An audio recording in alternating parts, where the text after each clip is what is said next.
David got his PhD from Helsinki University, was a postdoc in Germany, in Ulm, and then in Innsbruck with Peter Solar. And after that has been, I guess, academic research fellow for some time, and then a professor in the University of Jyväskylä, and now more recently in the Aalto University, also known as the Helsinki University of Technology. So and today's talk will be about imbalanced thermic gases. You will see the title. Thank you, Joni, and thank you for all the organizers for this very nice workshop and for giving me the opportunity to present some work here. So I will talk about imbalanced thermic gases, three different topics. However, the two first ones are very closely related. So I talk about FFLO phase in one dimensions, and also then Fermi polaron in one dimension. And the third topic will be slightly different. It is a spin asymmetric torsion effect. And here are some other recent work if anybody wants to discuss with me afterwards. This in particular is a collaboration with Jani Martikainen, who is here, and Torma Kim. First order, I already gave a talk in July in this workshop. So I start with this FFLO phase and how to observe it in one dimension. Well, first some background. Some of you know this background very well, but I'm just mentioning that in ultra-cold gases there has been recently a lot of very beautiful experiments related to density imbalanced gases or polarized Fermi gases. So what they have are fermions of two types. So you can think about them as spin up and spin down particles. In reality, they are atoms in two different hyperfine states, for instance. Anyway, distinguishable fermions. And then you load them in a trap, and you can have different numbers of them. And now you ask if they interact attractively, do they pair in this kind of situation? Because we know from BCS theory that the densities should be the same for BCS type of pairing. So is there any kind of pairing or other phenomena in these gases? And what has been so far seen in the experiments is more or less that since the experiment is done in a harmonic trap, what you get is a superfluid in the middle of the trap, and then you have normal gas on the edges. But there might be something more happening. Namely, there is an old proposal by Pudefer, Larkin, and Finnico that one could have a finite, unlike in BCS theory, one could have a finite polarization, finite imbalance, and superfluidity simultaneously. And what that means is that the order parameter then is non-uniform. It would be, for instance, in this kind of form, or this form, or basically anything depending on your system. So this has been pursued in solid-state physics, and there are several experiments reporting something to that direction, but I think a more clear and definite observation would be desired. So of course people in cold gases also asked, can we see this FFLO state?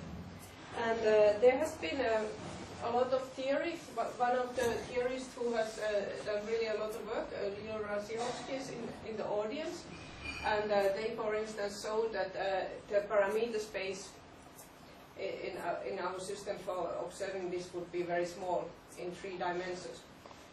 Well, the stability of this space is enhanced in some contexts like optical lattices, as we showed some time ago, and especially in one dimension. Of course, in one dimension you can then ask like other question too. Well, it's not the real superfluid, but anyway, it's this type of state according to predictions. So something more about this FFLO state. So how the pairing is there arranged somehow, pictorially speaking, is that now that you have imbalanced numbers of fermions, the Fermi surfaces are different. And you can think in your mind that you shift them with respect to each other so that the Fermi surfaces match. And then you basically get pairing with the finite wave vector. So the pairs have the momentum a finite instead of zero, and which is given by the difference in the Fermi vectors here. And now you can immediately see in these pictures that if you have, for instance, a lattice, you get more stable pairing because you have a bigger match of the Fermi surfaces due to the nesting. Now, this FFLO state has not yet been observed, although there is a new experiment by Randy Hewlett's group in Rice where they see features that are consistent with this, but it has not been really shown that this kind of state could exist in the experiment. So we wanted to focus on this issue in one dimension because there we can do essentially exact calculations, even exact dynamics. So what we did, we consider something like the Hubbard model, but now in one dimension. And for me now, one-dimensional lattice means it's a tube where you have a superimposed periodic potential. So that's my lattice. And the Hamiltonian then has a hopping term from one lattice side to another, an interaction term. Now I consider a negative, positive U, meaning this is a negative, this interaction potential. And then what is typical for the cold gases experiments is that there is an overall harmonic trapping potential. This you cannot neglect usually. So it is described by this potential here. And this is number of lattice sites. And yes, then I put an imbalanced number of particles, so I have a certain polarization. So, Päivi, yes? Is it important for you to keep this harmonic trapping potential in your calculations? Not to consider just the we can Fermi leave it away also. It's just to describe the experiment. Yes, I understand that. But for my results, most of them it's not. Because, even with the imbalance, when this P it's solvable. I know. It's an exactly solvable model with the doctor. And this is nice, because sometimes when we get results with this one, then we can explain them with the exact. So I will show you how we explain some of our results. So yeah, there's a good point to mention already now that, of course, without such a thing, this is exactly solvable. Although... And you probably don't get dynamics out of that? No, you can't get dynamics. Is not solvable by the well, you can do something. Yes. But what are your methods? We use this TBD, time evolving block decimation, which is like a DMRT, but time dependent. But I'll say a few words about that. Anyway, so now one could ask, is there FFLO phase in this system? So if I look at the pair correlation function, this thing, do I see some features corresponding to this vector Q, which is a difference in the Fermi vectors? And the answer is yes, there is something like that, and that's, well, these figures are from our paper, but this fact has been shown by many people already using, well, PT ansatz in the homogeneous system, and in other systems you can use DMRT and so on. So basically, what you have there, if you have this imbalance in numbers, this polarization here, you will get a pair correlation function which has a peak at finite momentum. So it's not anymore like in the ideal 3D FFLO state that most pairs would have the same momentum. But at least we have a certain feature, the peak at the momentum Q, which is the FFLO moment. This is how the densities look in our system. So this is like, we have a trap here, and in the middle we have the minority component, and this is the majority component of particles and difference. Yes? But this feature is quantitative, not qualitative, right? In 1D. Quantity. Yes. It is Meaning that it's not a phase, it's just. maybe I should call it Is it state phase? or. Well, there's a critical value for theoretically there's a critical value of imbalance. Well, At critical which value, point? sorry, critical value of chemical potential difference at which polarization appears. It's like a Krosky-Tolopov like At transition. which the maximum appears, Right. but it's not a microscopic property as far as I understand. Because It's not in the maximum, sense of there's it's no. a microscopic property. Can we call it critical point when some, I don't know, essentially microscopic correlator changes form? It is, yeah. That's when you get imbalance. So one distinguishing feature is We do imbalance. have Yeah, criticality at this critical point. Yeah.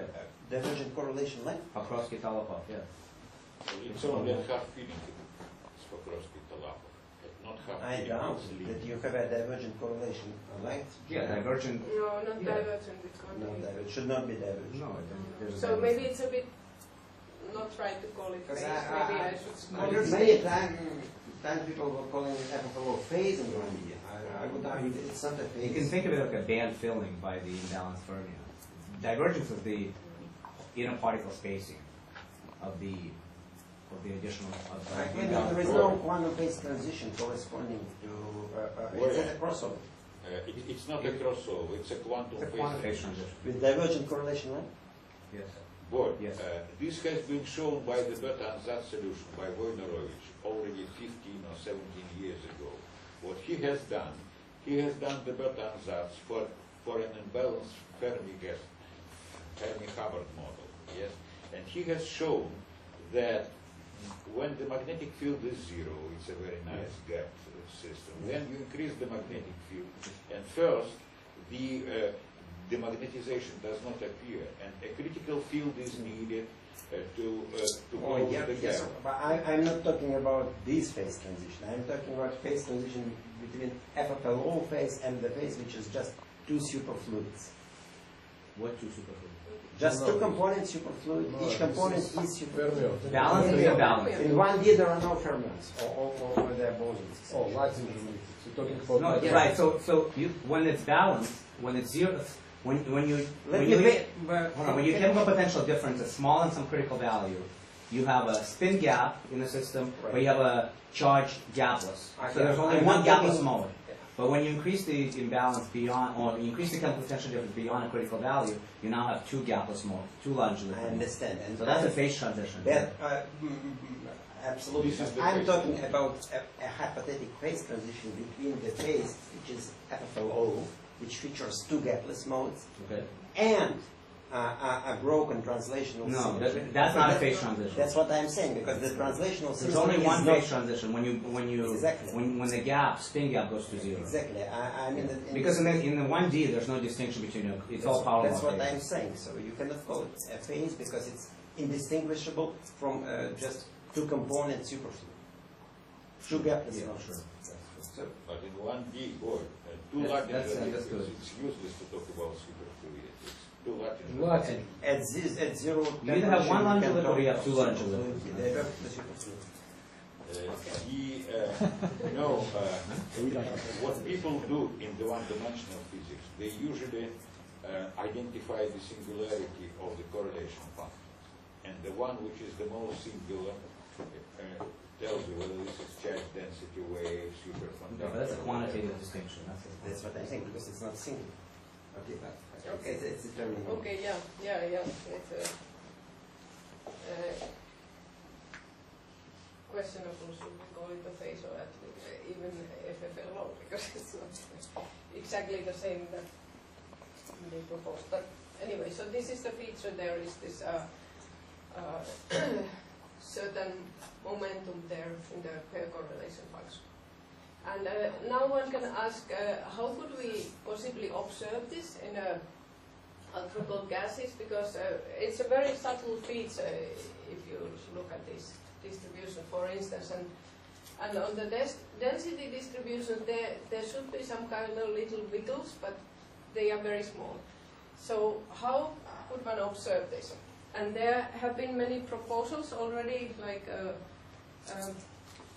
oh sorry, I forgot this just this Q when we get it numerically, for instance, or when one get it from PT-ansatz and so on. So it's really related to the difference between the KFs. I mean, theoretically, that there should be actually some power law divergence at the Q. You know, it may not be. Is it just a artifact of your approximation? I would expect. Yeah, we have a trap here. So that's why, because the system is cut off by 1 over the trap size. Yes. So if you do it in a homogeneous system and infinite system, it's different. There should be a divergence with like Lunger exponent. Yeah. So in our, but this is more or less what you can expect also from the experiment, that you don't see that. Get the right It's very tough. Yeah. Anyway, so some people have suggested looking at some noise correlations or doing RNA spectroscopy. That's what he also suggested, and so on. But we found a very nice little thing that gives you immediately the answer. And we saw that this phase or state is directly visible as narrowing of a hopping modulation spectrum. And now I will tell you what is this hopping modulation spectrum. So this is a technique originally suggested by Yamanchi's group, and it has been applied mainly by Tilman Esslinger's group. And it's simply the following: you have optical lattice, atoms are there, and then you modulate the lattice amplitude up and down with a certain frequency. So basically you pump in energy there. And then what you observe, and what can be observed easily, is the number of doubly occupied sites. So for instance, if you have initially something like this would be a ferromagnet or something, and then you modulate, you can actually put particles on top of each other. So then in this way you can do spectroscopy, see which energies you can pump in with the system. And here they did not really observe an antiferromagnet, but a Mott phase anyway, because antiferromagnet is one needs very cold temperatures, and that's why it has been observed only in Helsinki. So this is my So last year I had a birthday, and my group made a physics calendar for me, so this is one of the pictures, and you will see some others. Okay, so can you say what do you measure here? What is the measurement? Here? Here? Okay, so actually now when we are interested in the effect LO, what we have initially is something where we have pairs. So we expect to have pairs, and when you modulate, we break them, so we create this one. So it's somehow opposite to the experiment that Esslinger did. They started from a Mott state, and then here we go from there to there. But you know that in Hubbard model, these are. So you see like a resonance at. You see a resonance at some frequency corresponding to a double occupancy versus yes. one. Yes, the resonance is usually.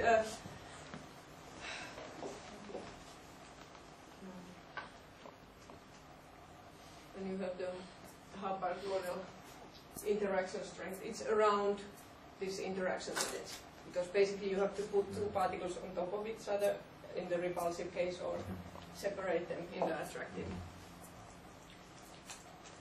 So that's where the resonance is expected to be, like here, around the interaction energy U. But it also has a width. And what we see, and at this point I should tell what we are doing. We are using this TBD method. I should have written it there. It's more or less the same as time-dependent DMRG, and it's somehow essentially exact in 1D. And the nice thing is that you can do dynamics, so we can do spectroscopy. So we don't just get the ground state, but we can excite the system and see what happens. And this is what happens. So now this is the double occupancy, and now since we are breaking pairs, it goes down when we go close to the resonance. And this is the width for a balanced gas. And then if we have imbalance, when we expect the epithelal state, it gets narrowed. And this is really dramatic. And why is this? Well, we can show that this narrowing is directly related to the FFLO wave vector. And for that, we use beta ansatz, but actually not the full equations, which are like this. They don't give you much intuitive understanding. So we use a solution in oh, my limit is it? Oh, here it is. Yeah, in the limits of large U, and for open boundary conditions. And then also we do this mapping because usually the literature is for the repulsive case. So we look at the attractive case, and there the mapping is simply a particle in the repulsive case is a pair in the attractive, and then down is like an empty site. And with this, we can use this solution, and the energy spectrum is very simple and very beautiful. This is the energy, and this, how you can call it, it's a gas of spinless fermions. In the repulsive case, it's easy to understand that when the repulsion is very big, they don't go on top of each other anymore, and it's like new gas of fermions. And this is the dispersion relation. The energy is sum of these momenta up to, now in our case, up to the difference in the numbers. So you see a hint of the FFLO wave vector already here. And from this we can then see what is the width. Because this dispersion relation basically gives us information of how much kinetic energy you can either give or take in this pair breaking process. So you have to give the energy to break the pairs, but then you can then you create a hole and a particle, and in that process you can give or take kinetic energy, and it is restricted now because the energy at this point. Good to have this reminder, your energies, your band was basically filled up to this point. So you have certain restrictions for the momenta related to the FFLO wave vector. And we can see the smallest energy is this, the largest possible is this, and therefore we get a width of the double occupancy spectrum, which is now directly related to the FFLO wave vector. And you can see that, okay, of course, it gets narrower when Q is finite, different from 0. So how to explain this intuitively? So here I give an analogy in a different system. This is not what I'm looking at, but if you think that you would have just one pair in a lattice with a pair wave vector Q, so that the pair cannot have a 0 total momentum, but it would always have a fixed momentum Q, then you cannot have your pair in, so to speak, sitting in the bottom of the band. It has some finite minimum momentum. And now if you think about giving kinetic energy, you cannot give the full bandwidth, but it's restricted. And the same, you cannot put the pair on the bottom, top of the band. It has to be somewhere a bit lower, and then also the energy that you can gain is not the whole bandwidth, but only part of it. So this fact that the pair has a pair momentum restricts the phase space for kinetic energy transfer. And this is why we see this narrowing, basically in some kind of hand-waving explanation. But that's behind, and then with using this beta ansatz thinking, we can really show that it directly gives this FFLO momentum. And we think that this would be one of the most straightforward ways to see it, because narrowing in a spectrum is quite an easy thing to see. Okay, so this was my first topic. And then I will continue to another one, which is related very much, because again we are working in a 1D optical lattice. We use the same method basically, that look at a little bit different questions. I'm sorry, but can I ask one question? I mean, these were in 1D, but I mean, is there any hope of doing something similar in 2D or 3D? Do you think that one could do somehow? Well, of course, first, one thing here, if you think about this, it really relies on having a band, or like a finite restriction for the momentum that you can have to see this narrowing effect. So in any case, it should be some kind of lattice, and yeah, in free space, well, basically this effect is there, but once you can go, yeah, it would not be so dramatic, this narrowing. I think it's still there. And I think in the dimension, well, yeah, I would not start to speculate. It might be there. I mean, this kind of basic thinking that the bare momentum restricts the kinetic energy that you can transfer is there, but whether the effect is so dramatic in other dimensions and without lattice, I cannot say.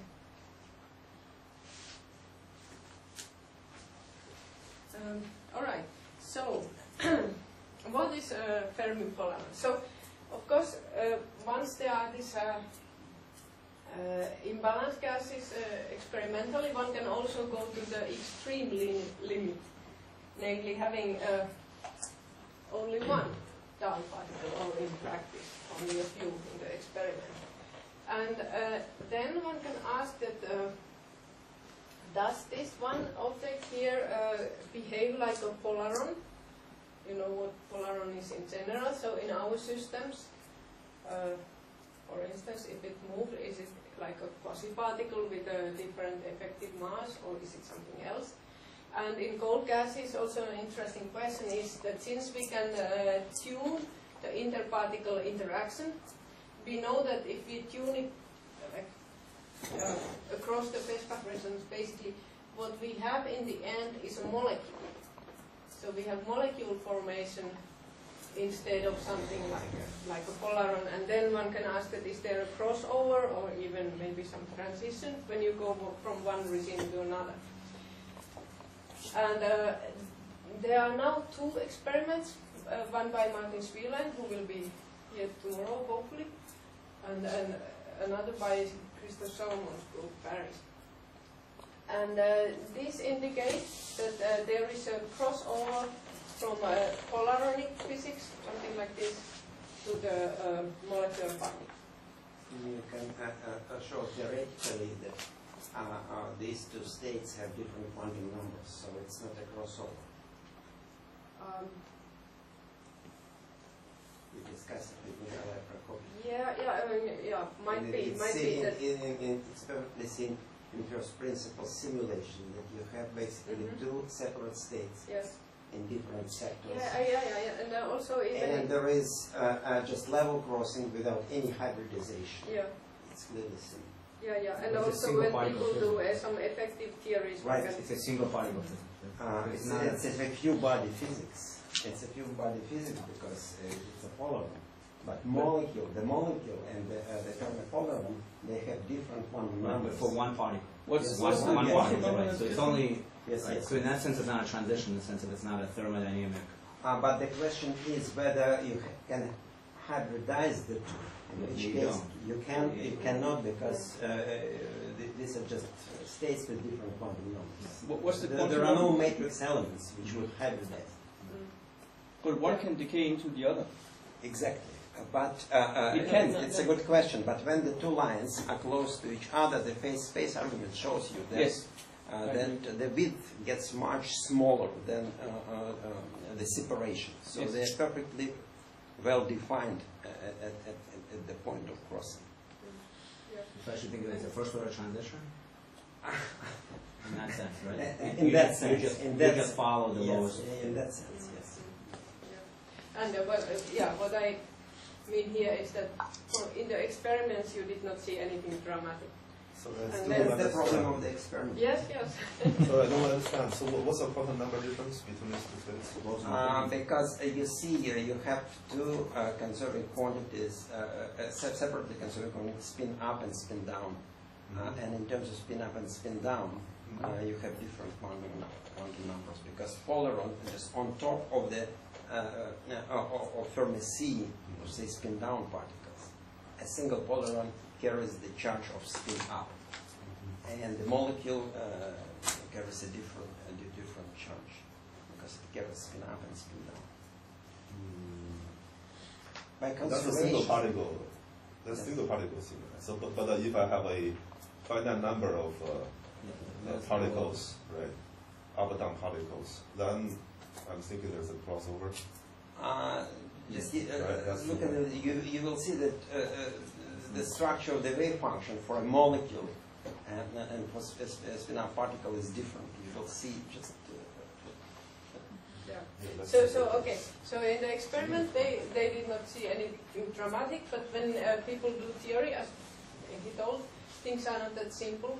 So, well, one can do Monte Carlo simulations and so on, but there are at least two approaches which try to write a wave function for these two limits, this polaron limit and the molecule limit, and this one was discussed by Chevy.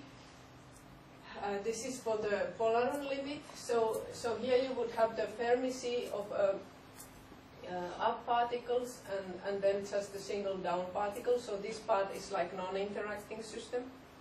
But because there are interactions, you get also excitation. So some of the particles from the Fermi C go above the Fermi C, and then this down particle is at some finite momentum, not at zero.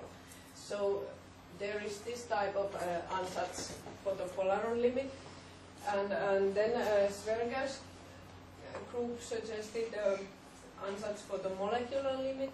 And now if you look at this, this looks more like a typical molecule wave function, where you have a pairing of the down and up with opposite moment, and then a lot of momenta basically there, and this these are now momenta above the Fermi surface. So it's like complementing this part. And both of these can quite well describe the different limits and the experiments. But you can see that in the middle they don't really meet, because the structure of the wave functions is different. So this is the status in the 3 dimension, and maybe Meera will talk much more tomorrow on 3 dimension. We wanted to ask, okay, what about if we look at our system of 1D lattice? Again, it's exactly solvable by Bethe answers, so basically you have a numerical solution there, but if you want to understand it intuitively, one can ask that, for instance, is this type of ansatz good to describe certain limit, because here you can understand what is happening. And then how could I understand it intuitively in the strongly interacting limit? This is anything like a molecule, which we don't expect, but maybe something else. And again, one could explore this also in the experiment.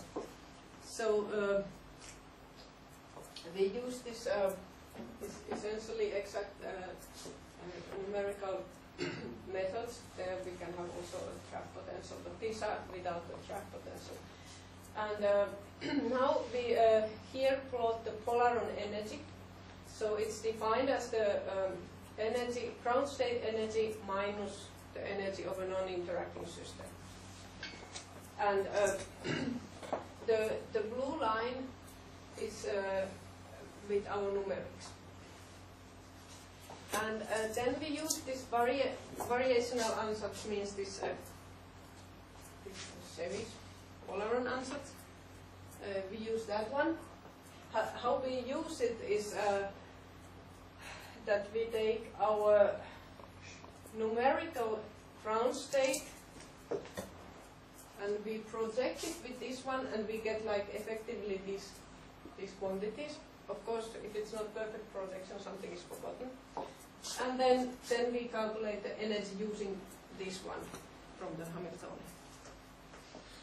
Okay, so this is how it looked like.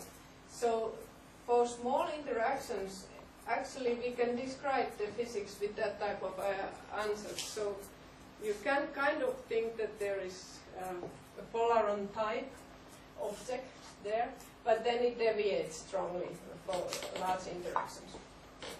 But these large interactions, if we want to understand them intuitively, we can again use these Bethe ansatz in the strong interaction limit, where we get this gas of spinless fermions, basically on-site pairs.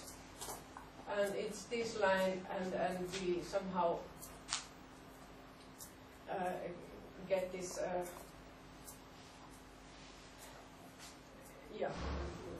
nice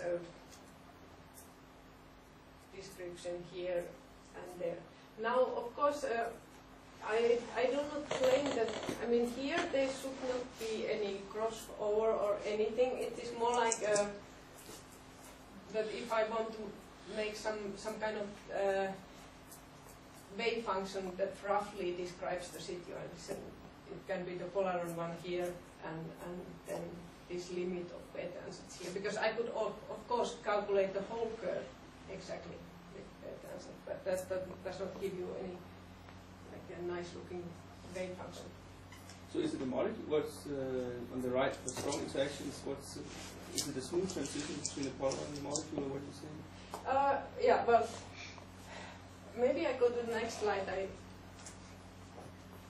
So I want to emphasize that what we get in the strong interaction limit is not a molecule. So this was the Funk and Zwerge ansatz for the molecule in 3 dimensions. And as you see here, the pairing is really between k and minus k, and there are both of them above the Fermi surface. And now we can look numerically our momentum distributions, and they look like this. This is the majority, and this is the minority. And certainly I don't have any momenta for the minority component around here. So this molecular answer totally fails. And what you have there is it's just the extreme limit of the FFLO state. So in 1D, this FFLO state survives kind of for one down particle and a lot of up particles. And now you can understand why the momentum distributions look like this, because in the FFLO state, the pairing is between k and, roughly speaking, k and minus k plus q. And now, since we have only one down particle, q is kf, so you really pair the zero momentum down particles with the kf up particles, and that's the state. And so what if you do this molecular finite momentum? Like, what if you allow this molecular ansatz? Yeah, maybe we could make a... You know what, one-dimensional system is different from three-dimensional one, because in 3D we have a well-defined quantum numbers, even if the system is interacting, because originally we were planning for a non-interacting system. Even if it's interacting, and we believe in Landau theory, we have a well-defined quasi-particles carrying the charge, blah, blah, blah. In 1D, we do not have such a situation. So maybe that's why we don't have two distinct states. Because we have a Latin liquid, the notion of particle. Because I mean, and you can even shall I say that? You can even see it at the level of the variational wave functions. When you, like in 3D, you can see the energies cross basically. In 1D, that never happens. Because you could go to the next order in this molecular ansatz, and that would always win into a holoronic state, and it's sort of this cascade. Where the next order beats the next order and so forth. But we have physics reasons for the trade, because in 1D we don't have well-defined quasi-particles carrying. Right, sure. But you can even see it at the level of these wave functions. So it's certainly not a molecule which is expected, and it's easier to understand. It's just the extreme FFLO state, and I really want to emphasize here that even when we do this, like 2 different ansatz, I'm not claiming any crossover, because we know that in 1D it's the same stuff all over. Here it is some kind of FFLO state which is a solvable and so on. But it's somehow interesting to see that at this limit it resembles very much the 3D polaron, even when it's not. And oh, but with polaron everything is fine, right? Because polaron, the only charge which polaron carries is the spin-up part. Yeah. And it falls through in 1D as well, because we don't care about extra charge. Molecule carries extra charge, which is absent in 1D. Yes, it's an interesting question because basically this curve can be exactly calculated by this method and by Bethe ansatz and so on. So we know what is happening and there is no crossover. But you're saying that it is a it is a quasi-particle. I have just one do you think that it's one good quantum number. Yeah. Spin up. Yeah. But I don't know what is meant by a quasi-particle because whether it can be at least quasi-particle is perfectly well defined because you have a quantum number which is conserved. You do not have processes. But do you need do you associate some dynamical properties with it? Of course, effective mass and stuff, of course. Yeah, and this I'm not so sure that you can have for this guy in the very large. In the low momentum limit, why not? It's a superfluid with impurity. It's impure top. It's just a particle inside a superfluid at zero temperature. Everything is perfectly. Yeah, okay, I will come to that because that is something that we are working on right now. So just carries spin, no charge. Absolutely. Yeah, so in that sense, can you then say that it has effective mass if it doesn't carry charge? Why not? Well, it carries. If your quasi-particle carries a spin, you can have an effective mass. Why not? It's just in terms of propagation. Yes. The dispersion is parabolic, right? And the curvature is related to the mass. Yeah, that's okay. I will come back to that. Yes. Right. Okay, but next I saw something that they have looked at in the experiments, namely RS spectra of this kind of gas. And this is telling what is RS spectroscopy. You have pairs, and then you give an RF photon, and you break a pair. And again, the resonance should be wherever is the pair breaking energy. And in the experiment, they saw this type of spectra, and we can also calculate them with our method.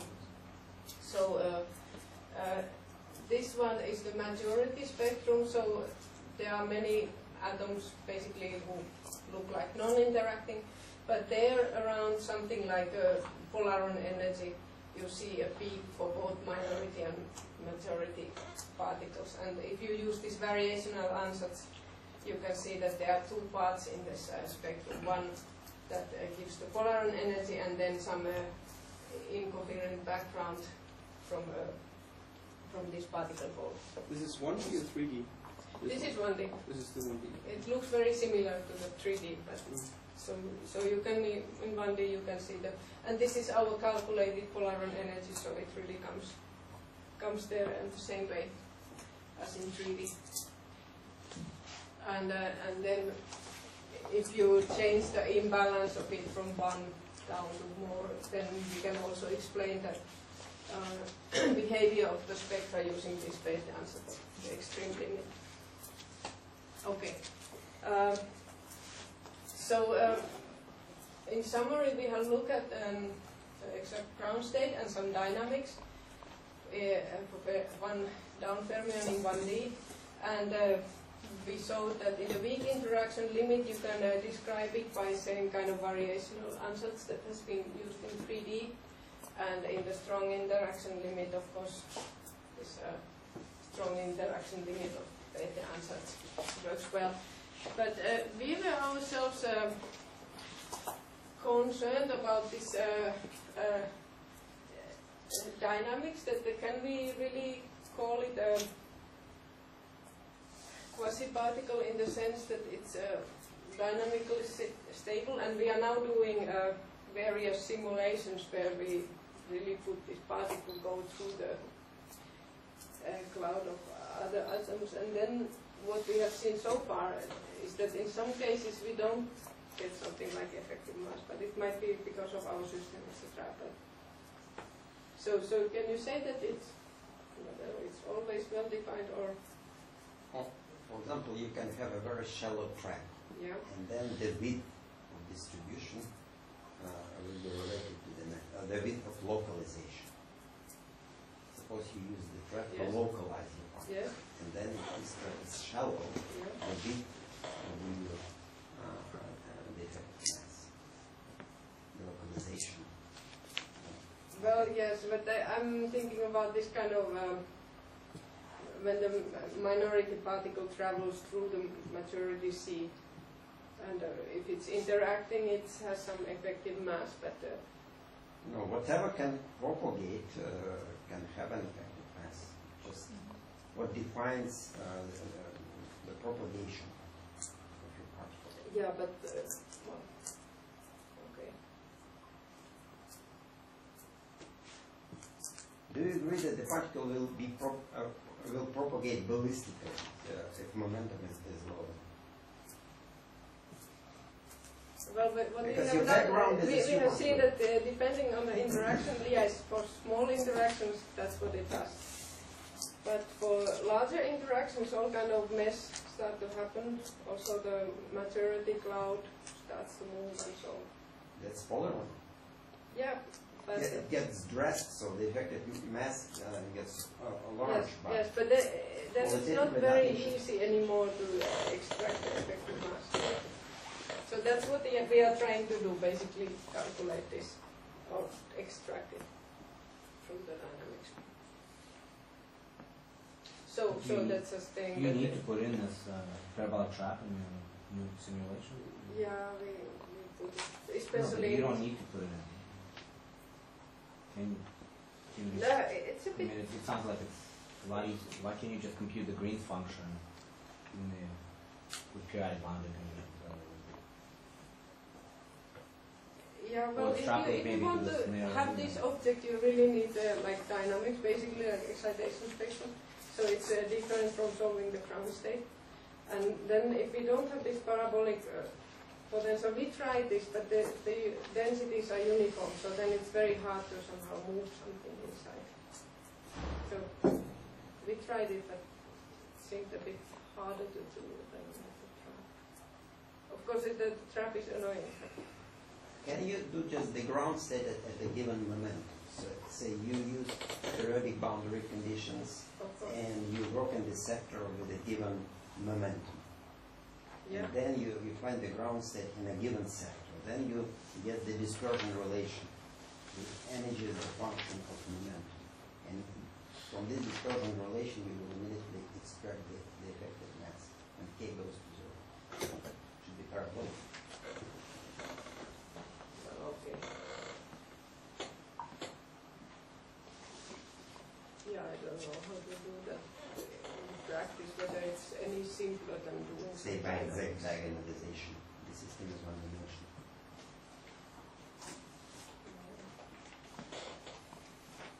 Anyway, so basically what we are doing is time development from there.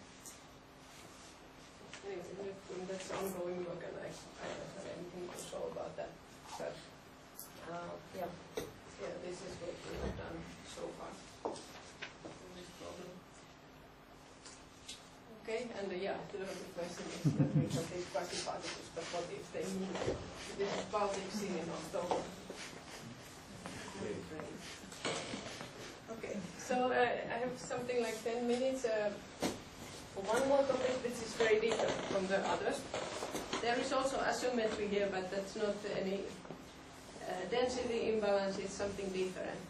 So you all know the good old torsion effect, where the tunneling is proportional to the square of the tunneling matrix element. And now if you think that you have a Cooper pair or any pair, and if the tunneling matrix element for one of them is T, for usual pair tunneling you would expect then T to the 4, because both particles are tunneled for one of them. But in Josephson it's this T squared, as you know. And this was a puzzle, even the Bardeen in the beginning. Okay, it's explained that it's like this because it's a coherent pair tunneling. And I was always kind of wondering what does that mean. Okay, but now I think I understand better.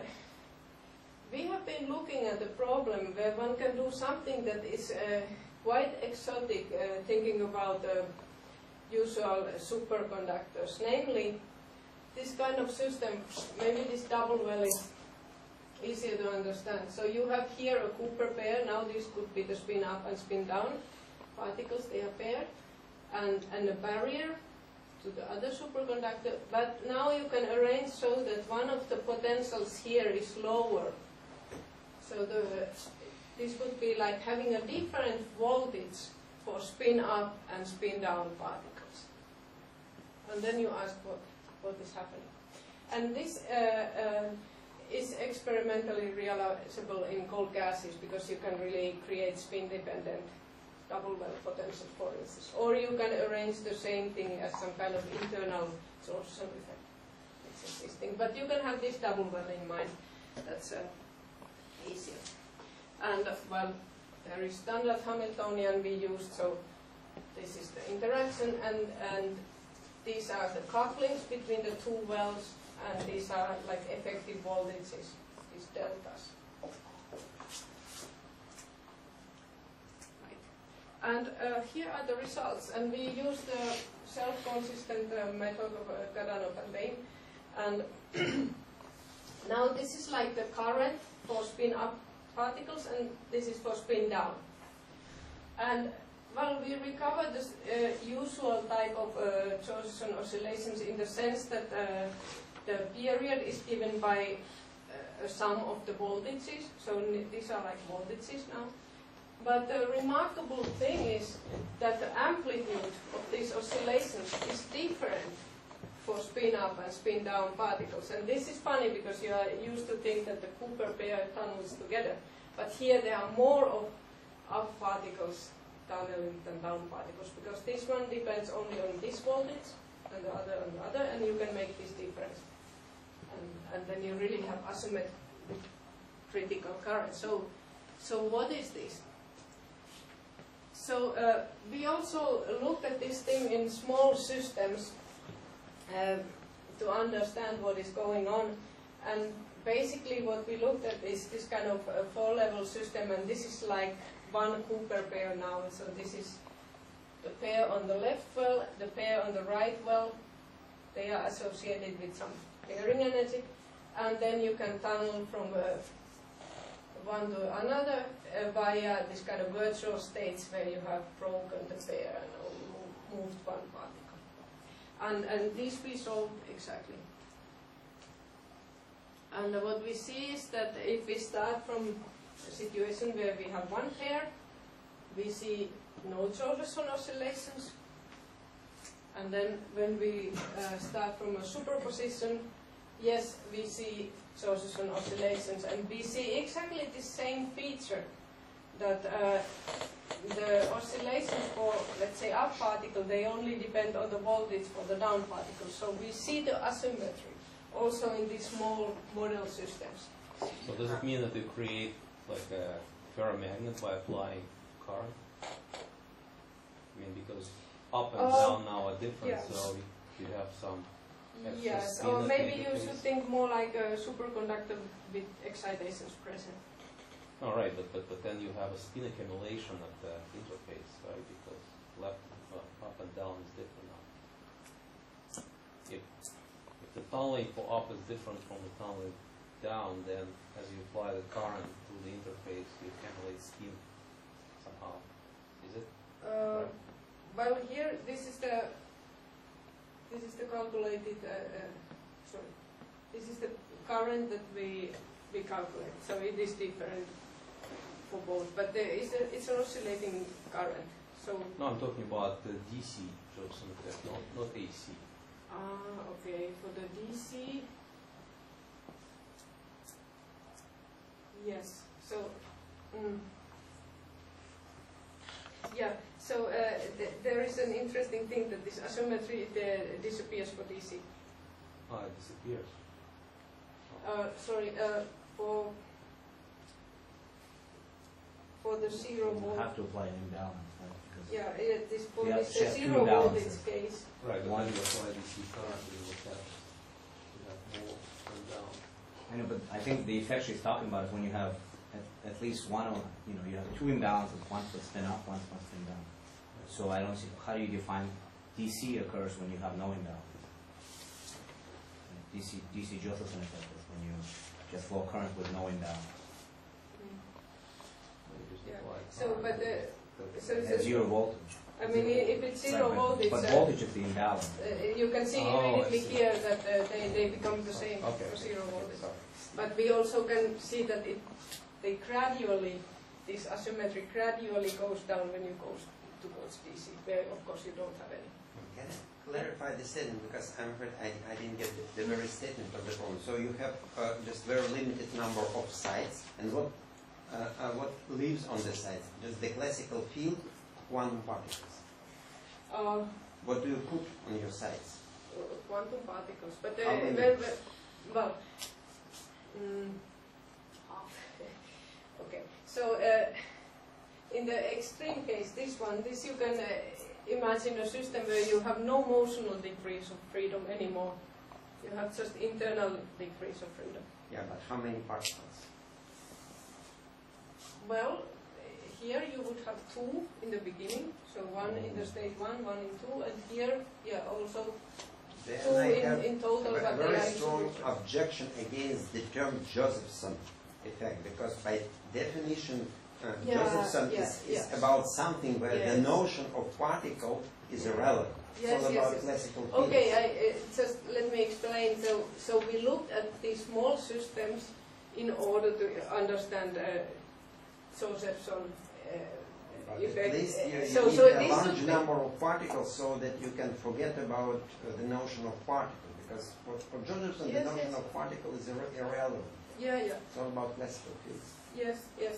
So here, of course, this should be in quotation marks. So we just looked at in this small Just model some other system. name, just put your name here. Yeah.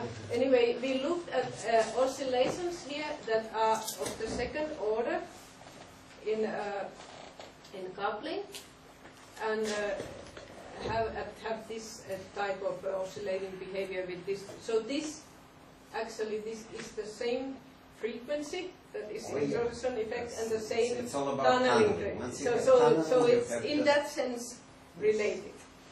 And and in contrast, if we start from this state, which is not superposition, we don't see anything in second order or in fourth order. And why is this superposition?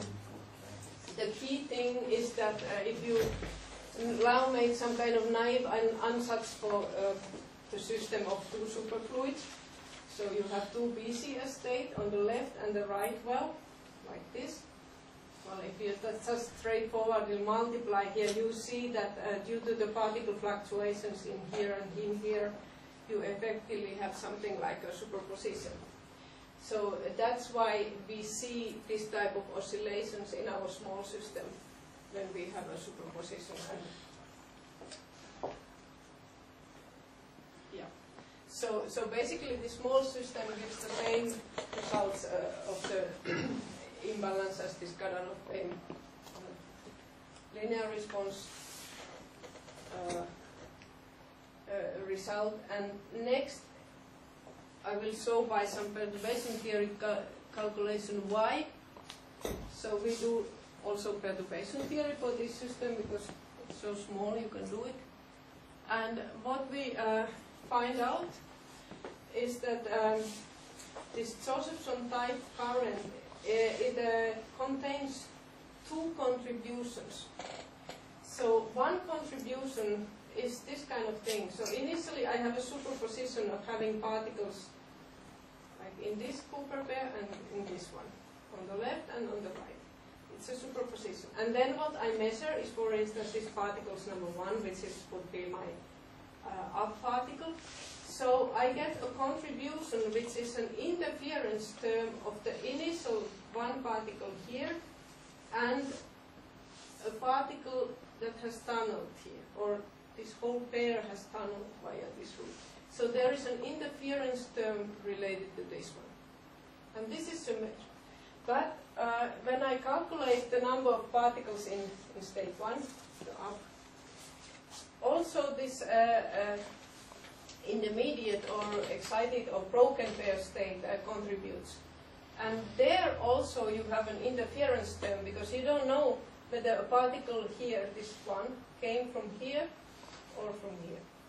And these two interference terms give this Josephson type current, and this one is asymmetric with the voltage. When you have different voltages, you will have for this term different currents for the up and down particles.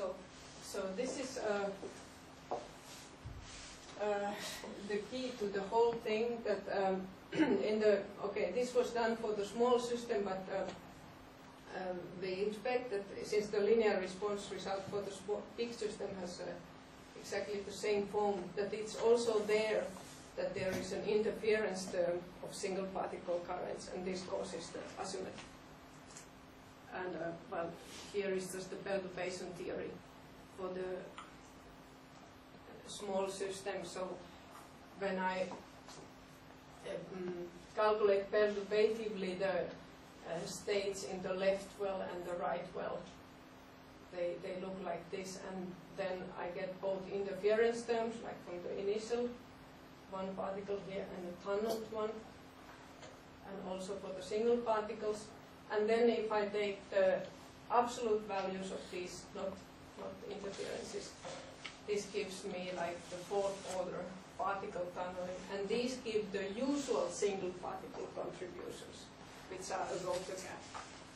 But the interference term of the single particle contributions, it is at the source frequency.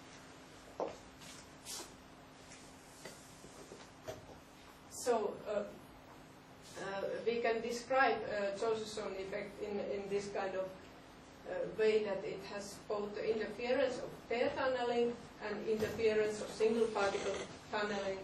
And since this part is asymmetric with the voltage, you could see this asymmetric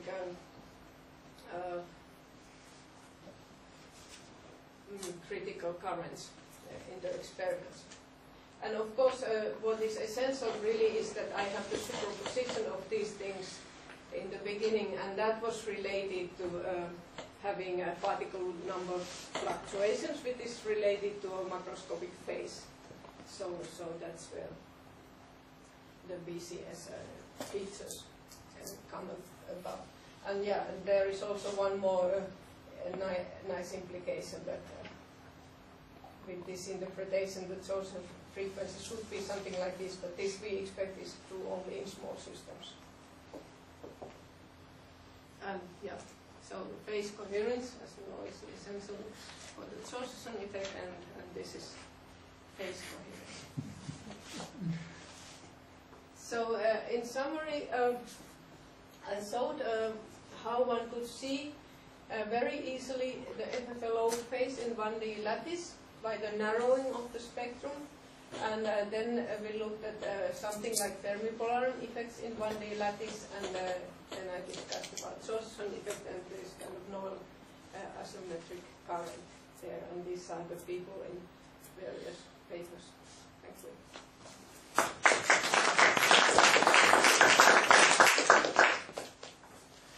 So any questions? We had few during the talk, so let us thank the speaker again.